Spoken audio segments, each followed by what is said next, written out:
章，古神不死。古神不死，是谓玄牝。玄牝之门，是谓天地根。绵绵若存，用之不勤。 자연, 설화성의 소재에서 한국적인 자연관을 추론하기는 쉽지 않다. 객관적인 조형의지가 결여된 소재주의 그림에서 한국적인 원형을 도출하기는 역시 쉽지 않다. 자연을 외경하고 신양하며 자연의 흐름을 인간사와 동일시하는 한국적 기질에서 자연관을 뺀 추론이 어려운 이유이다.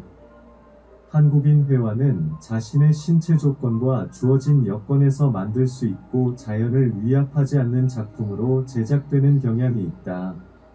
그 안분자족의 자세가 두터운 윤곽선, 어눌한 동세-기념비적 단순구조-내향적 의식과 시적인 흐름 등으로 규정될 수 있을 한국 회화의 근본 동력일 것이다. 국민적 공감대 역시 자연과의 친화와 그 산물의 호의적이다. 그 자연이란 도덕경의 곡신을 담는다. 곡신은 죽지 않으니 현빈이라 한다. 현빈은 천지의 뿌리이다. 몇 년이 이어지나 써도 마르지 않는다. 모의자연의 회화 풍토는 그렇게 성숙되었을 것이다. Nature. Inferring the Korean view of nature from the subject matter of narratives is not easy. Also, it is not easy to derive a Korean prototype from a material-oriented painting that lacks the objective formative will. The reason for the difficulty to reason by subtracting the view of nature from the Korean temperament, which reveres and exalts nature and equates the flow of nature with human affairs.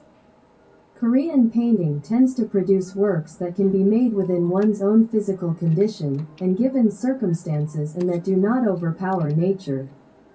The posture of the relaxing and enjoying present as it is the fundamental driving force of Korean painting, which can be defined by the thick outlines, seemingly awkward movement, monumental simplicity in the structure, introverted consciousness, and the poetic flow. The national consensus is also favorable to the affinity with nature and its products. Its nature resembles the Goksun, the god of crops in the Teo teaching.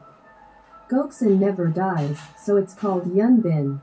Yunbin is the root of heaven and earth, ever flow continuously but never ceased, but never dry out even when overused.